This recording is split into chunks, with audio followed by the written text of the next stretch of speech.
Señor, gracias por tu bondad, por tu misericordia, porque tú nos das el hermoso privilegio de venir hasta tu casa una vez más para sentarnos a tus pies, para disfrutar los manjares, Señor, de tu palabra.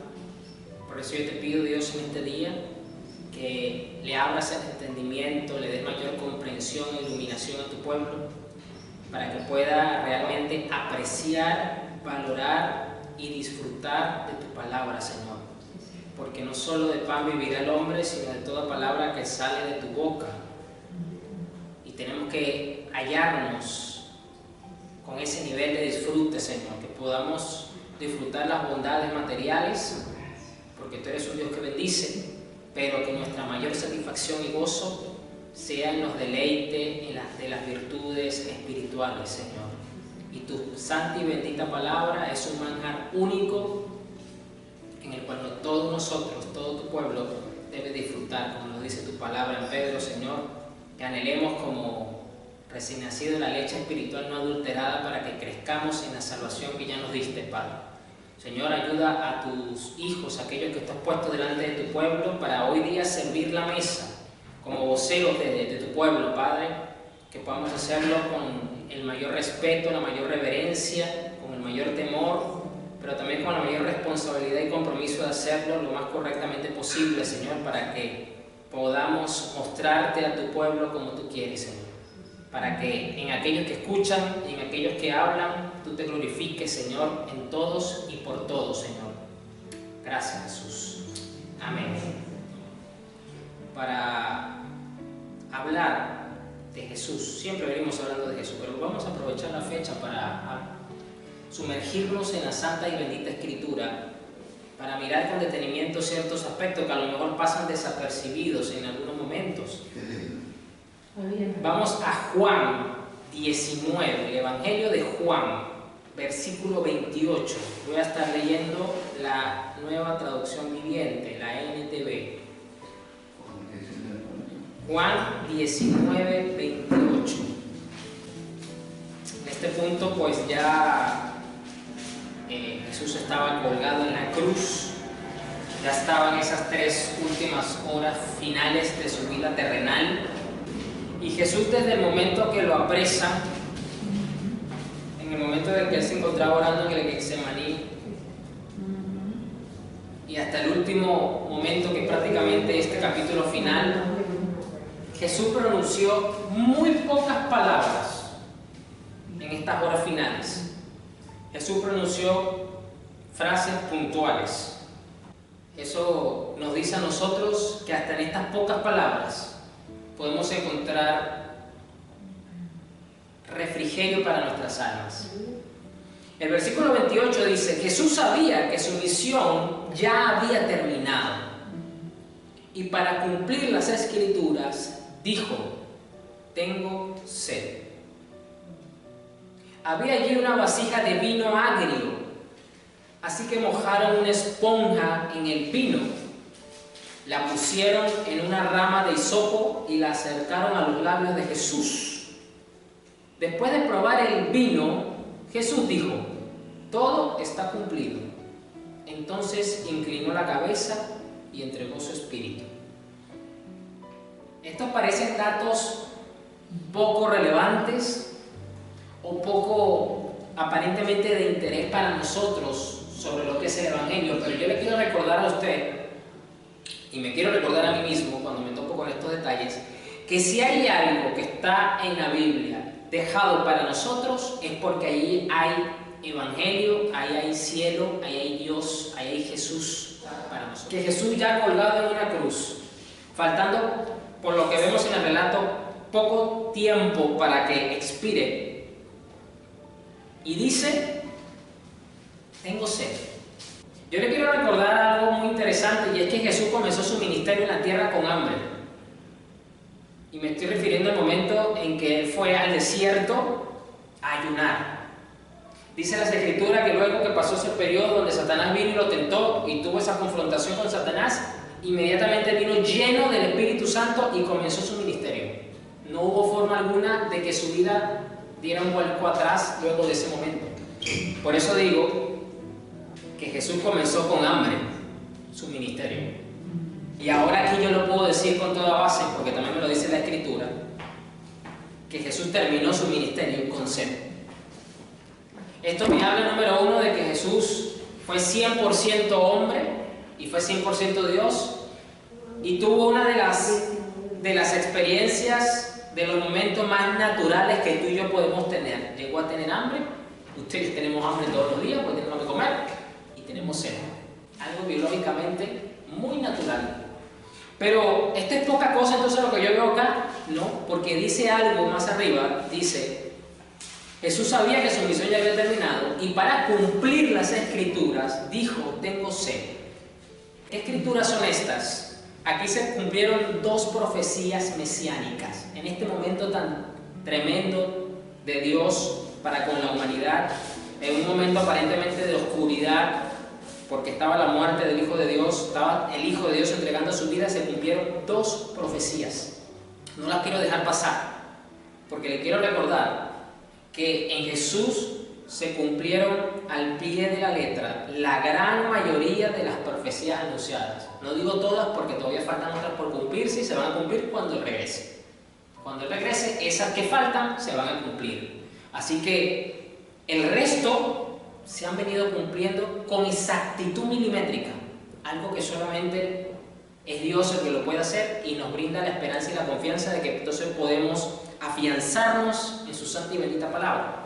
El Salmo 22:15 es una de estas profecías mesiánicas que se cumple con estas palabras de Jesús. Por eso lo dice, que ya su misión se había cumplido, la estaba cumpliendo, y para darle cumplimiento a las profecías, dijo, tengo sed.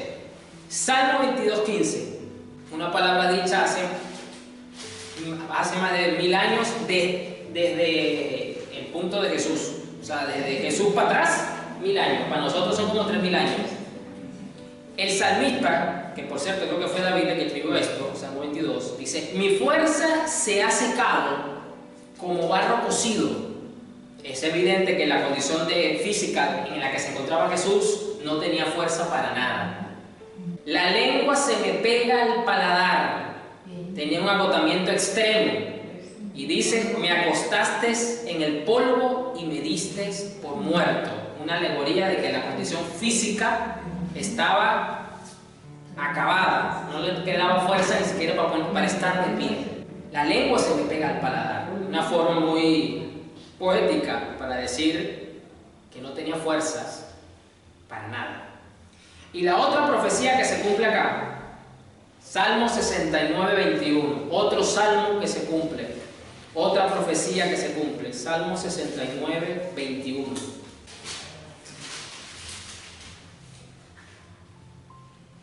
Otra profecía relacionada al Mesías que tremendamente en el momento en que el que está entregando su vida se cumple la palabra de Dios. Qué tremendo, qué momento, qué precisión la de mi Señor Jesús. Versículo 21 del Salmo 69 dice, en cambio de comida me dan veneno y me ofrecen vino agrio para la sed. Me dan veneno y me ofrecen vino agrio para la sed. Que es lo que acabamos de leer en el relato del apóstol Juan, que había una vasija ¿con qué? Con vino agrio. Se lo mojaron en una esponja y se lo dieron. Pero la esponja no es esa que usted compra en el mar, que usted compra en el Totu. Esa esponja artificial con la que usted lava los trastes, esa no es esa esponja. Se lo aclaro para que sepa, ese tipo de esponja no era. Era un tipo de esponja natural, marina, que sacaban del mar de Galilea y la usaban como la esponja con la que usted usa para lavar los trastes. El mismo fin, solo que la que usamos nosotros ahorita es artificial, sintética. Esta era natural.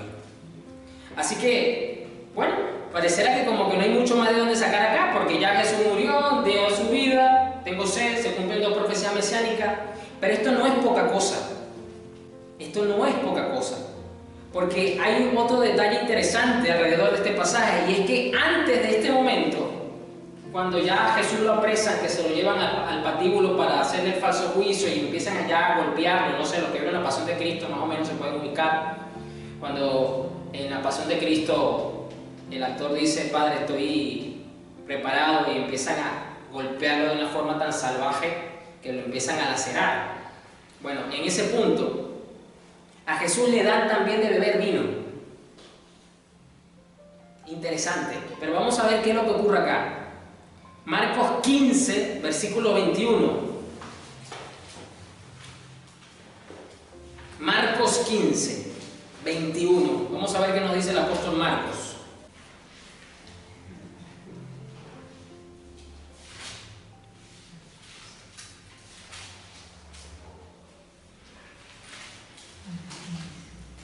Ya Jesús lo condenaron, Pilato se lavó las manos. Bueno, no se haga con ustedes lo que mejor les parezca. Ya estaba Jesús bastante cansado, ya había botado muchísima sangre, el salvajismo estaba sobre él. Y dice que un hombre llamado Simón, que pasaba por allí, pero era de Cirene, venía del campo justo en ese momento.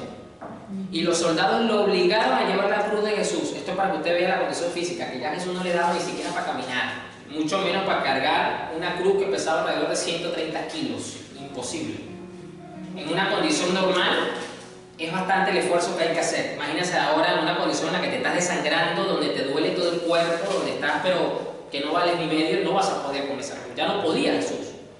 Y llaman a este hombre que tuvo el hermoso privilegio de ayudar a Jesús con la cruz y llevarlo.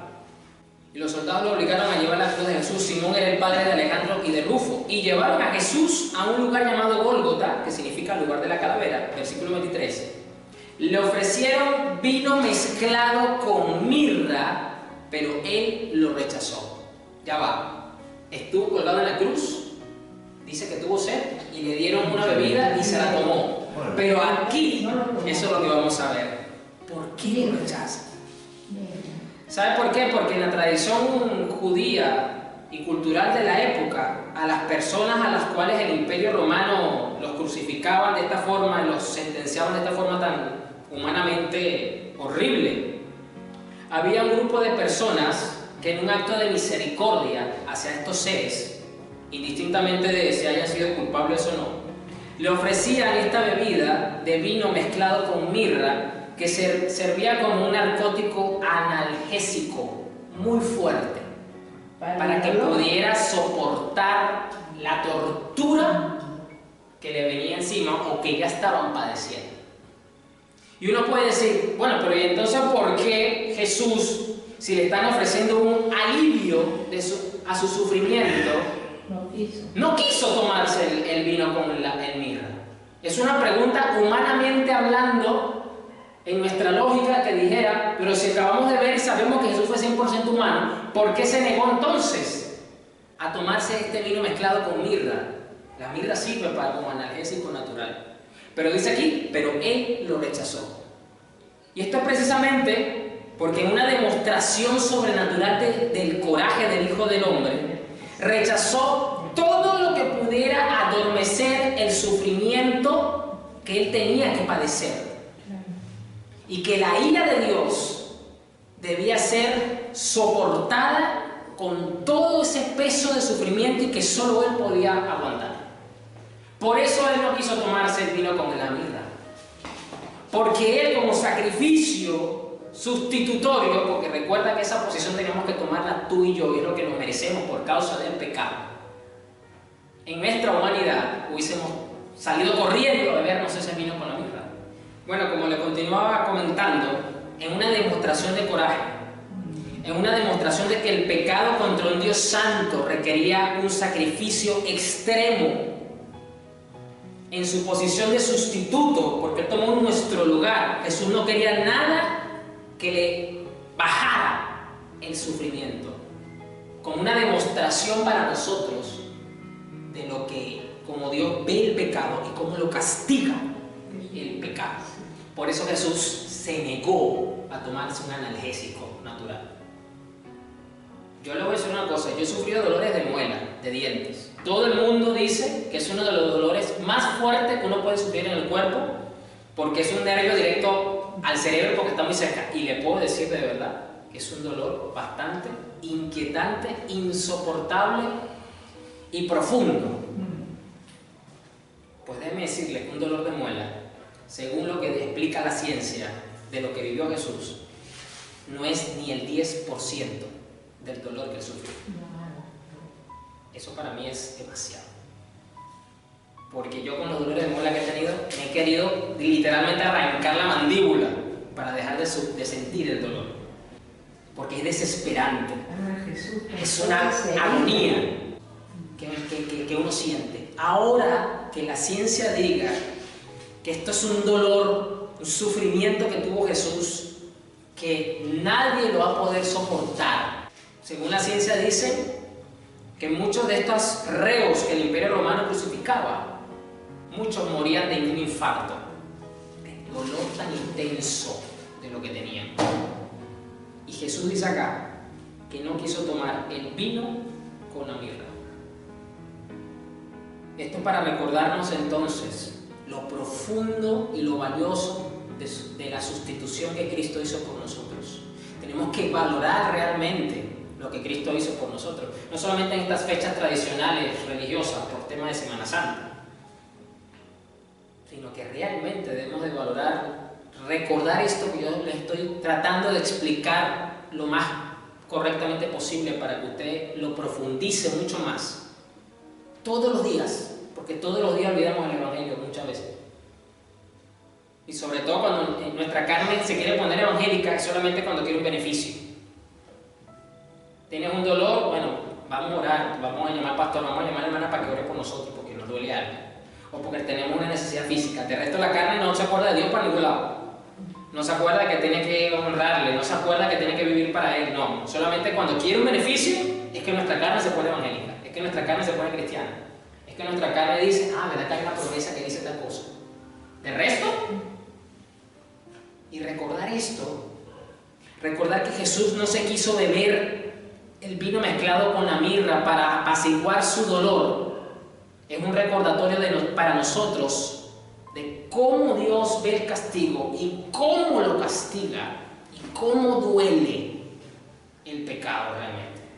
No tenemos conciencia de esto muchas veces. Así que aceptar el vino con la mirra disminuiría el castigo por el pecado. Y Jesús había venido ¿para qué? Para soportar todo el peso del pecado. Y eso incluye el sufrimiento. Por esa razón aquí, Marcos nos dice, no quiso beberlo. Yo me imagino la cara de los que estaban a su alrededor. Pero ¿cómo no lo va a beber?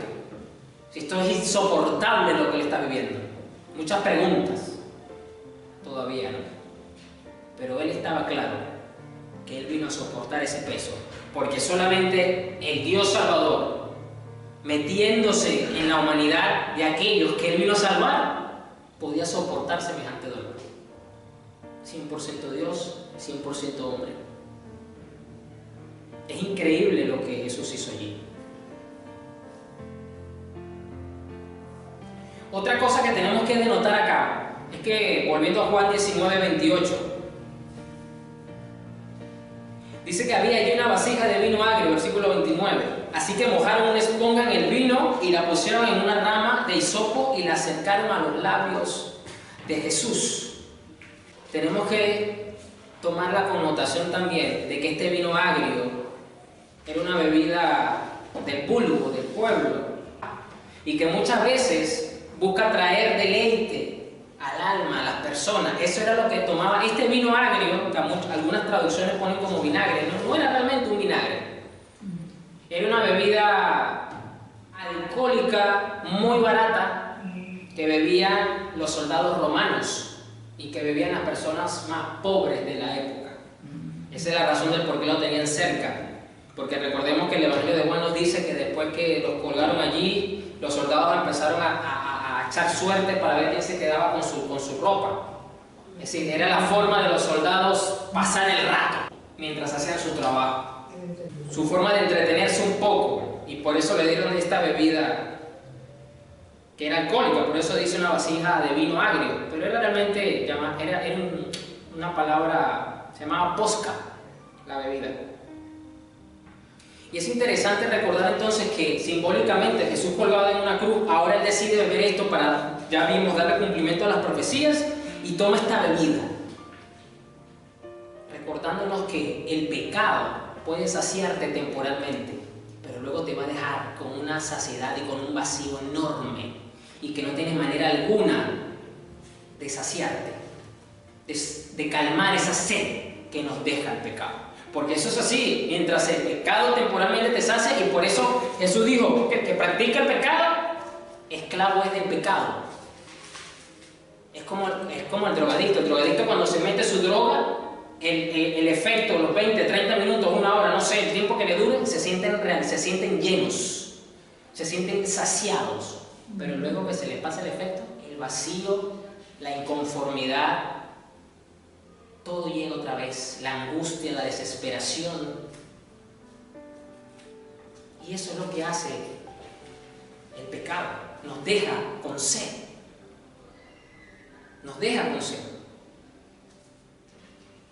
Vamos a Juan 7. Vamos con Juan 7. Juan 7, versículo 1. Evangelio de Juan, capítulo 7. No nos va a dar chance de leer todo el capítulo, así que vamos a ver fragmentos puntuales, pero usted luego en su casa, si quiere leer todo el capítulo, lo puede hacer con gusto. Lo invito a hacerlo. Juan 7, versículo 1 dice: Después Jesús recorrió la región de Galilea. Quería alejarse de Judea. ¿Por qué? Donde los líderes judíos estaban tramando su muerte. Versículo 2. Pero se acercaba el tiempo judío del festival de las enramadas o de la fiesta de los tabernáculos, como lo dice otra versión. Es lo mismo. Había una fiesta. Recordemos que bíblicamente hay 7 tipos de fiestas y los judíos pues respetaban muy celosamente cada una de estas fiestas. Y aquí dice, bueno, que Jesús se alejó de una región porque sabían que los líderes estaban buscando tramarlo, pues y él tampoco se le iba a poner fácil porque tampoco había llegado su tiempo. Jesús era una persona que tenía un discernimiento muy claro de los tiempos de su vida y de lo que él tenía que hacer. Y dice el versículo 2 que se acercaba el tiempo para esta fiesta. Es decir, recordemos que estas fiestas duraban días, y en particular la fiesta de los tabernáculos era una que duraba 7 días. Todo lo que implicaba la fiesta, tenían que hacer los tabernáculos, las casitas con las enramadas, y hacer todo lo que la ley de Levítico y Deuteronomio mandaba sobre esta fiesta.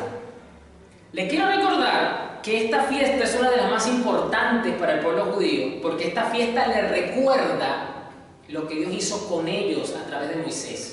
En esta fiesta el pueblo judío recuerda que Dios los sacó de la esclavitud de Egipto y los hizo libres y los introdujo a una tierra prometida.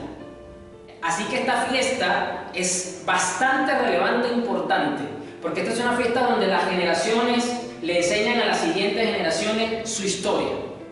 Le enseñan el pacto que Dios hizo con ellos, porque recordemos que después de todo esto, Dios en el monte le entrega las tablas a Moisés. Entonces, esta fiesta de las enramadas también los hace interiorizar de que delante de Dios todos son iguales. Esta es una fiesta en la que usted ve a los ricos, a los pobres, a los indigentes, a todos por igual en la clase social, sentados dentro de las enramadas, dentro de estos kiosquitos, dentro de estas casitas que hacían con estas palmas, por igual. Porque cuando Dios los sacó de Egipto, ahí salieron todos por igual. Ahí no importaba quién era más, quién era menos, quién tenía más, quién tenía menos. Ahí importaba era lo que Dios estaba haciendo por su pueblo. Y así que esta fiesta era bastante importante, y por lo tanto era una fiesta donde el pueblo celebraba, hacían una fiesta. No era como otras fiestas que eran más solemnes, eran más tranquilas. No, la fiesta de las enramadas tenía esta particularidad. Era una celebración. Había música y por lo tanto había bebida. No voy a decir que se emborrachaban, pero cuando usted deja fermentar la uva, se produce alcohol. Eso es desde la antigüedad. Cuando usted la uva la deja fermentar, el azúcar se convierte en alcohol. Así que era muy probable pues que alguno que otro pues se mareara, usted sabe, ¿no? ¿Por qué esto es tan importante lo que yo acabo de decir? De explicar un poquito rápidamente un resumen de todo esto. Porque ahora en el versículo 37, de ahí mismo de Juan, o sea, más abajo ahí mismo en el relato, por eso le dije, no nos va a dar chance de leer todo el capítulo. más abajo, en el versículo 37 de Juan, dice, el último día del festival. ¿Cuál festival? La fiesta de los tabernáculos, el festival de las enramadas. El más importante, esta versión. Jesús se puso de pie y gritó a la multitud, todo el que tenga sed puede venir a mí. Todo el que cree en mí puede venir y beber. Pues las Escrituras declaran, de su corazón brotarán ríos de agua viva. Con la expresión agua viva se refería al Espíritu, el cual se le daría a todo el que creyera en él. Pero el Espíritu aún no había sido dado, porque Jesús todavía no había entrado en su gloria. Esto es muy relevante. Esto es muy relevante. Número uno, porque recordando la lectura base de Juan 19, dice que Jesús tuvo sed. Vimos que las profecías se cumplieron. Vimos que él tomó una bebida amarga, que para ese momento pues no era lo mejor. Vimos que rechazó otra que sí lo podía ayudar. ¿Y por qué hizo todo esto? Porque simbólicamente hablando, mientras que Jesús padeció, tuvo sed, tuvo que experimentar lo que el pecado hace cuando no te sacia completamente, para que tú y yo pudiésemos hoy, por medio de la fe, ser saciados de las virtudes del cielo. Que no tuvieras más sed, que la angustia, que la desesperación, que la incredulidad, que el miedo, que la desesperanza no cabalgara sobre tu alma y te dejara con sed. Jesús pasó sed, tuvo sed, para que tú no tuvieras sed, para darte el privilegio de tomar el agua viva. Vea la importancia de esto. Por eso le dije que a veces son datos que uno como que, bueno, tuvo sed, pero no vemos que en todo y por todo Dios nos enseña. ¿Y por qué en esta fiesta hizo esto? Porque recordemos que para nosotros los cristianos, para la iglesia del Señor, ¿de dónde te sacó Dios? Te sacó del mundo, del Egipto espiritual. Te sacó del yugo de Faraón, que es Satanás, y te trasladó a una tierra prometida que es el reino de los cielos. En el proceso hizo un pacto contigo a través de Cristo en la cruz del Calvario, un pacto nuevo, perfecto, único, y te brinda recordarlo siempre cuando tomas la Pascua. ¿Ya ves? Y todo para que tú no tengas sed, todo para que tu alma esté saciada con lo mejor del cielo. Por eso estas palabras de Jesús, tengo sed, son muy evangelísticas, están cargadas de un significado tremendo, pero muchas veces no lo vemos cuando a veces tenemos una lectura bíblica muy superficial. Hasta en estos detalles tan pequeñitos, en una necesidad biológica humana de Jesús, hay una hermosa verdad espiritual para nosotros. Por eso que en el último día, el más importante, Jesús se puso de pie y gritó, todo el que tenga sed puede venir a mí. Ese es el mismo grito que Dios hoy le está haciendo a su iglesia. ¿Tienes sed? ¿De qué tienes sed, iglesia? Ven a mí. Hoy día la iglesia está llena de sed, de prosperidad, está llena de sed, de status quo, de tener una mejor posición, de tener fama, reconocimiento, gloria, poder, pero no tiene sed del Salvador, no tiene sed de las virtudes celestiales. Tiene sed de muchas otras cosas, pero esa sed, cuando se la sacie, va a ser temporal y pasajera. Como le digo a la mujer samaritana a Jesús en el pozo, bueno, Señor, si tú dices que esa es una sed que me va a quitar, que esa agua nunca me va a dar más sed, dámela, pues. Esta mujer entendió rapidito lo que Jesús le estaba diciendo. Rápido. Todo el que tenga sed puede venir a mí. ¿Y quién es el que puede venir a Él? Todo el que cree en mí puede venir y beber. Si usted está sentado aquí, es porque usted cree. Usted cree, con imperfecciones, con errores, con altibajos espirituales, como usted lo quiera ver, autocondenándose quizás. A lo mejor te paras en la mañana y ves en el espejo y te avergüenza lo que ves. Y no me estoy refiriendo al físico, pero aquí estás. Crees. Sáciate de Jesús. Calma tu sed, calma ese clamor que tiene tu alma, redirige tu alma al pozo llamado Jesús, al agua que Él nos da. Pues las Escrituras declaran, de su corazón brotarán ríos de agua viva. Esta expresión, brotarán ríos de agua viva, Tiene mucho más peso, porque le acabo de decir que la fiesta de las enramadas era una fiesta alegre. La gente bebía, duraba 7 días. Tiene más peso lo que Jesús le está diciendo a sus coterráneos, a sus compatriotas. Ustedes están alegres acá, están contentos en sus corazones, están celebrando. Pero yo les voy a decir algo, beban de mí y de su corazón va a brotar el agua viva. No van a tener que seguir bebiendo externamente, van a tener que beber espiritualmente y de su interior va a brotar.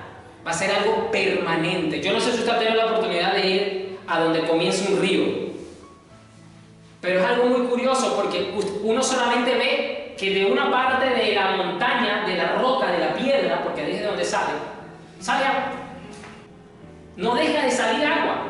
Brota y brota y brota agua. Eso sí, es el punto donde usted puede tomar agua directamente. Usted puede pegar la boca, usted puede meter la mano, usted puede meterle algún utensilio para sacar el agua. Ese es el agua más pura, más limpia, ojo, pero más cargada de minerales también. Usted puede tomar en su vida. A lo mejor le va a saber un poquito raro porque puede tener altos niveles de hierro, por ejemplo. Pero esa agua es limpia, es pura. Se empieza a contaminar es hacia abajo, pero allí es pura. ¿Y qué está diciendo Jesús acá? De tu interior, de tu corazón. Tu corazón va a ser esa raíz por donde va a brotar la pureza, la limpieza. Vas a disfrutar la esencia misma de lo que es el Evangelio, de lo que es mi presencia, de lo que es el fruto de estar conmigo. Eso es lo que Jesús está diciendo acá. Con la expresión agua viva se refería al Espíritu, el cual se le daría a todo el que creyera en Él. Yo le voy a decir una cosa. Si usted ha manifestado o está manifestando el fruto del Espíritu Santo que está en Gálatas, y usted está mortificando el pecado, amando cada día más la pureza y la santidad, usted tiene el Espíritu de Dios. Aunque no manifieste los dones del Espíritu Santo. Una cosa son los dones, otra cosa es el fruto. Son dos cosas muy distintas. ¿Las dos cosas las produce el Espíritu Santo? Sí. Pero lo que permanece, lo que brota, lo que te establece, lo que te da identidad, no son los dones, es el fruto. El fruto. Pero el Espíritu aún no había sido dado porque Jesús todavía no había entrado en su gloria. Ya, gracias a Dios, entró en su gloria y nos fue dado el Espíritu.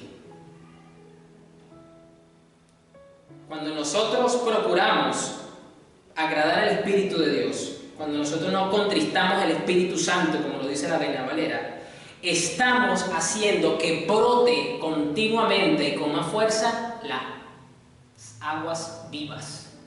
Brote con aguas vivas de nuestro corazón. Cuando usted contrista al Espíritu Santo, como lo dice Tesalonicenses, como lo dice Pablo, estamos haciendo que el agua mengue, que ese río se seque, que esas aguas dejen de fluir de nuestro corazón. Y eso no es lo que Dios quiere, eso no es lo que Jesús quiere, porque Jesús tuvo sed para que tú y yo bebiéramos de esas aguas limpias que brotan de nuestro corazón. ¿Producto de qué? Del Espíritu Santo. Vamos ahora a Juan 4, unos capítulos más atrás, versículo 12. Me adelanté un poquito en el comentario que hice, pero igualito lo vamos a leer acá. Juan 4, versículo 12.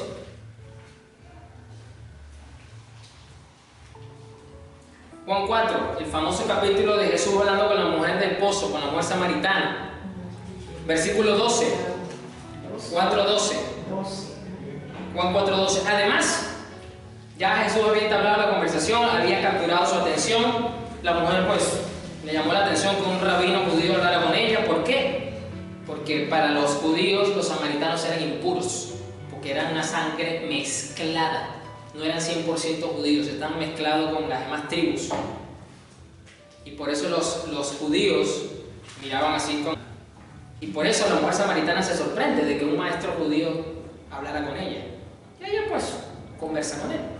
Y en este punto ya Jesús le ha hablado un poco de esto del agua y la cosa. En el versículo 12 dice: además se cree usted superior a nuestro antepasado Jacob, quien nos dio este pozo.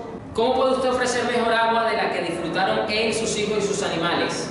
Jesús contestó: cualquiera que beba de esta agua pronto volverá a tener sed. Es muy interesante porque simbólicamente es un pozo terrenal, es un pozo de tierra. Ahí había agua.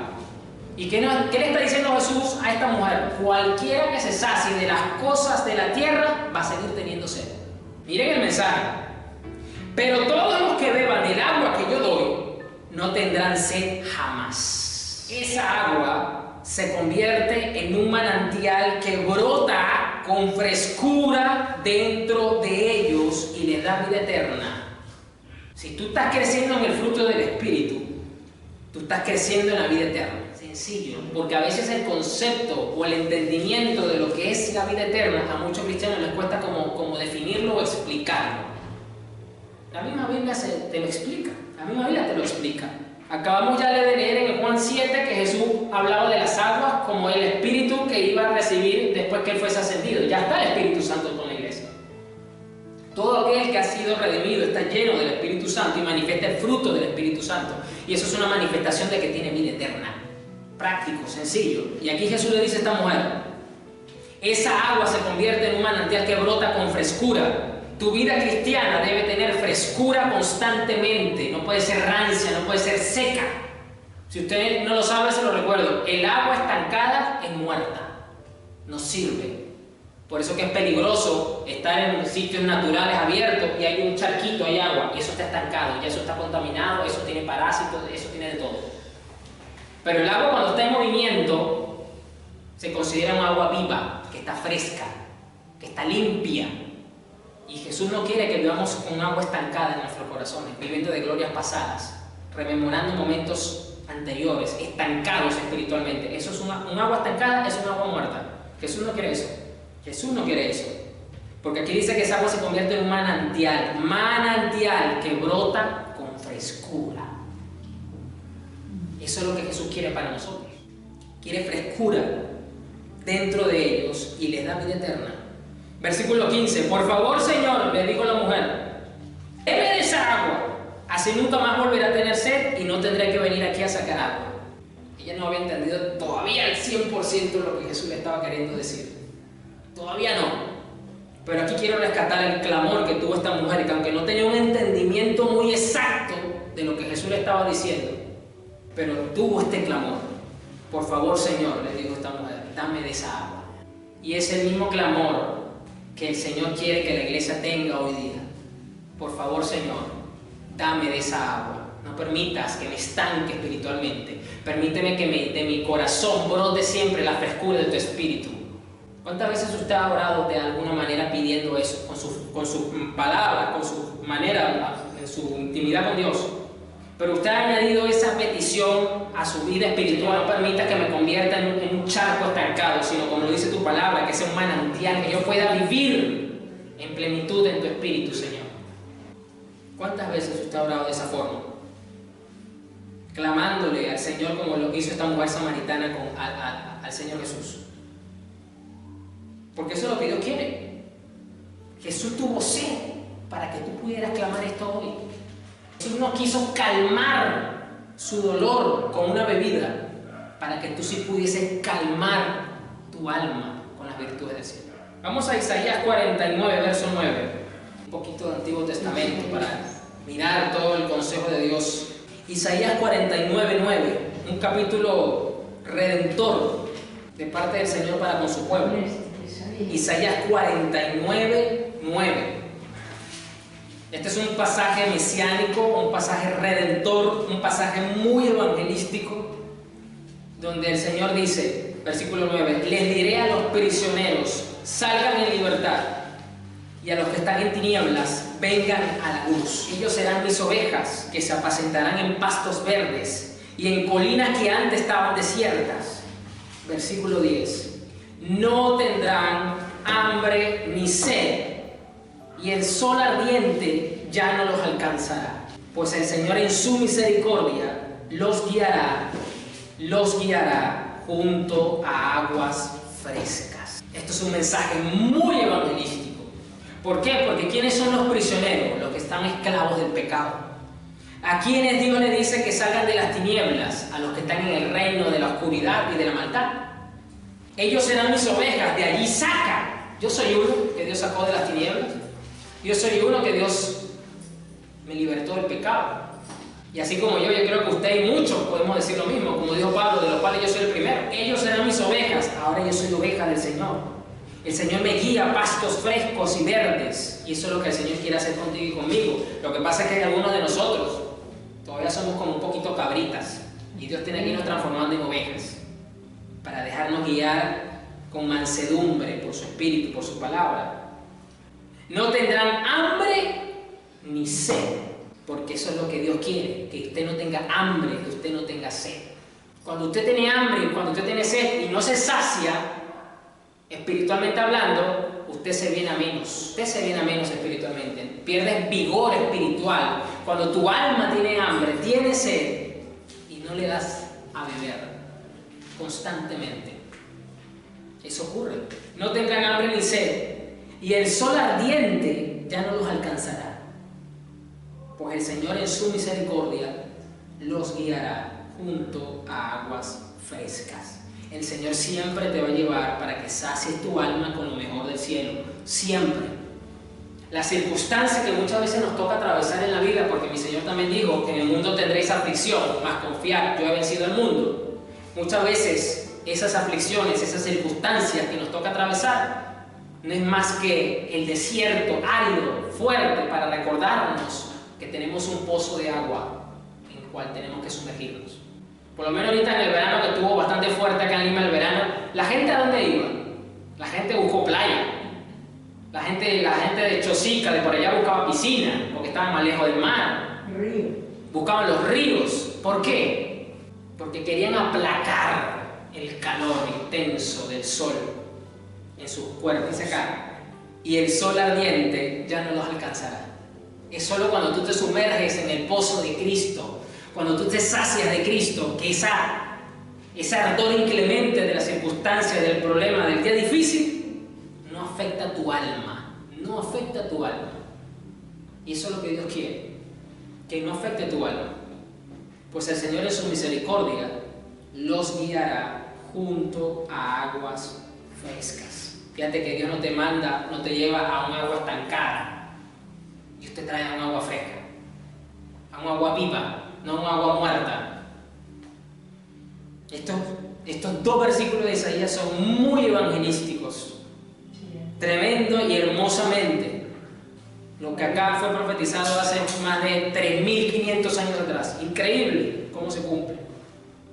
Y vamos a ir ya finalizando con Apocalipsis 21, el último capítulo de la Biblia, el libro de los monstruos para algunos. Pero es un libro hermosísimo, porque Apocalipsis no es más que la revelación de Cristo. El término Apocalipsis es griego y significa la revelación. ¿La revelación de quién? Del león de la tribu de Judá, que ahora viene a juzgar el pecado y a los rebeldes, viene a establecer juicio. Eso es lo que significa Apocalipsis. Apocalipsis 21, versículo 1, el penúltimo capítulo del libro y el penúltimo capítulo de toda la Biblia. Versículo 1 dice: entonces vi un cielo nuevo y una tierra nueva, porque el primer cielo y la primera tierra habían desaparecido y también el mar.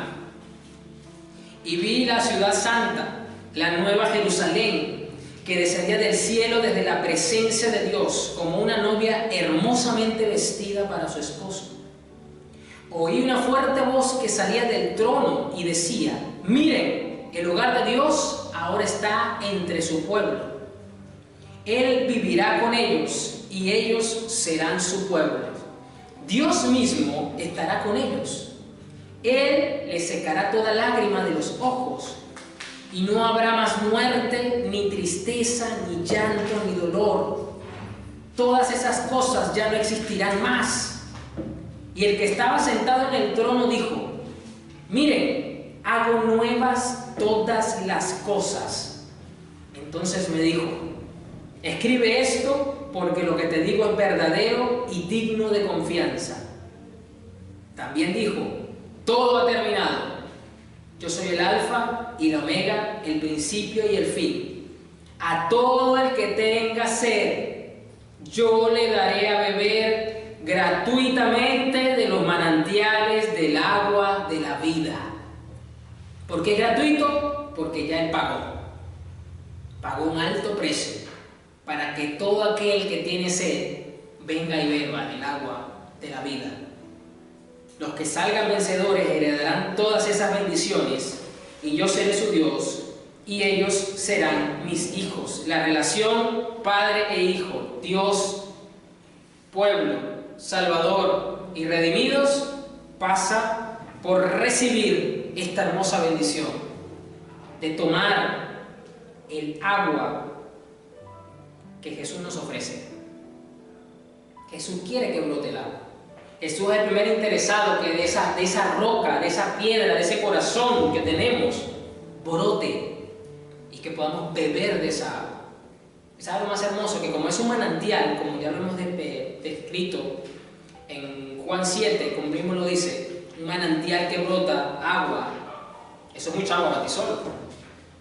Dios quiere que le des agua a otros que también están pasando hambre, que están pasando sed, que allá afuera, en el mundo, en Egipto, con Faraón, los que les dan no los sacian, pero tú y yo sí tenemos lo que sacia, porque constantemente venimos a tomar de esa agua, nos sumergimos en esa agua.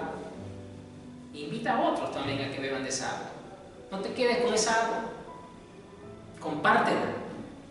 Algunos a lo mejor te la van a despreciar, pero no importa, síguela compartiendo. Volviendo a Juan 19, ya para ir cerrando, y haber visto todo esto que vimos hasta ahorita, estas palabras de Jesús, tengo sed, definitivamente que cobran una relevancia mayor para nosotros ahora.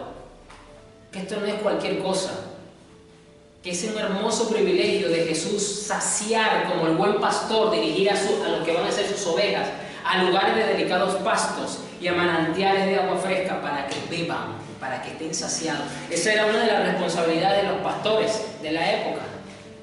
Ellos tenían un trabajo grande, ¿sabes? Porque ellos tenían que ir muchas veces de noche o de madrugada, dependiendo, a inspeccionar, a explorar la zona y ver qué lugar era el mejor para su rebaño. Ellos no es que salían con GPS a ver a dónde voy a llevar el rebaño para que pasten, ¿no? Ellos tenían que hacer una investigación, ellos tenían que mirar dónde era lo mejor, lo más seguro para llevar, para venir luego a sacar las ovejas, llevarlas y volverlas otra vez a... Ese trabajo lo hacía el pastor. Era un trabajo arduo en la época. Y eso es exactamente lo que hizo Jesús, tal cual. Nos lleva a lugares de delicados pastos donde fluye el agua de la palabra, donde hay agua fresca que te pueda alimentar, que te permita brotar para vida eterna, es decir, para que tú puedas crecer en la vida eterna. ¿Cómo tú sabes que tú estás creciendo en la vida eterna? Muy sencillo. ¿Cuánto ha crecido tu comprensión de Dios en los últimos 2 años, 5 años? Respóndase eso. ¿Cuánto ha crecido tu comprensión de lo que tú lees en las Escrituras en los últimos 5 años? ¿Cuánto has crecido tú en la manifestación del fruto del Espíritu Santo en los últimos 5 años? Con esas simples preguntas, pero son profundas, necesitan mucha honestidad y se necesita la ayuda del Espíritu Santo para que realmente nos dé un escáner real de nuestra vida espiritual. Vas a poder saber si estás creciendo o no en la vida eterna, porque tienes que crecer en la vida eterna. Vas a saber si el agua que empezó un día a brotar en ti se estancó o sigue brotando pero está bajita, no tiene mucha fuerza, porque Cristo dijo que brota para vida eterna, que brota, que salta.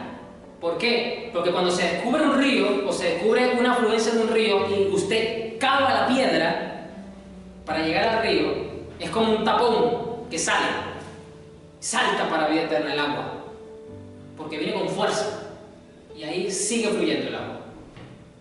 Es eso lo que Dios quiere. Entonces, estas palabras de Jesús, tengo sed, así se llama este mensaje, tengo sed, definitivamente es para que usted ya no tenga sed. Él tomó tu lugar para que ahora tú tomes el lugar de Él. ¿Y cuál es ese hermoso lugar? El lugar de ser saciado por el agua de vida eterna. Amén. Qué hermoso saber que Jesús en ese momento tan difícil, humanamente hablando, se negó a tomar un analgésico. Por otro lado, accedió a tomar amargura, que es la que produce el pecado en nosotros, para que tú y yo podamos ser saciados. Gracias, Jesús.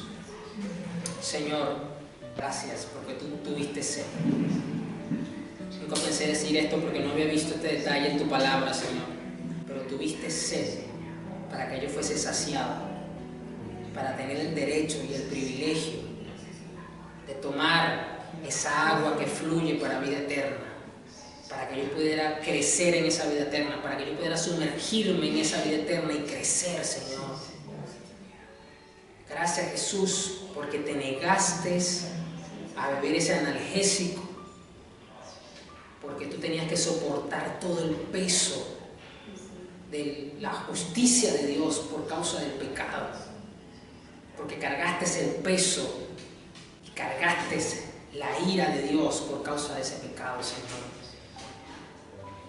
para que el día de hoy yo pudiera formar parte de tu pueblo junto con mis hermanos acá presentes y otros que están hoy día alrededor del mundo celebrando tu resurrección, Señor, para no tener sed. Padre, como la mujer samaritana te dijo, Señor, danos de esa agua para no tener sed jamás. Que ese sea un grito, un estandarte en nuestra vida a partir de hoy, Señor, para que nuestras almas estén saciadas de verdad. Jesús, por tu resurrección. Gracias, Jesús, por tu Espíritu Santo. Ayúdanos, Señor, a no contristarlo, para que ese río brote, para que esa afluencia de manantial brote con fuerza en nosotros. Hemos contristado, Espíritu Santo, perdónanos. Perdónanos, Señor. Porque queremos, Dios, que de nuestro interior broten ríos de agua viva. Queremos realmente celebrar, tener la dicha, el gozo, de que así como el pueblo de Israel celebraba en la fiesta de los tabernáculos, que tú los sacaste de Egipto y los hiciste libre, pues que nosotros realmente podamos celebrar la misma condición, porque tú nos has sacado del yugo de la esclavitud de las tinieblas, Señor, de Satanás, nos trasladaste al reino de tu Hijo amado, y podamos celebrarlo con gozo, pero con ese gozo que brota, Señor, por una vida llena del fruto de tu Espíritu en abundante, Señor. Firmes, gozosos, sin importar lo que estemos viviendo afuera, Señor. Padre, bendice sea tu pueblo, Señor Jesús. Bendice, Señor, a cada uno de tus hijos. Ayúdales a comprender todas estas cosas, Padre, para que puedan crecer en la vida eterna, Señor Jesús.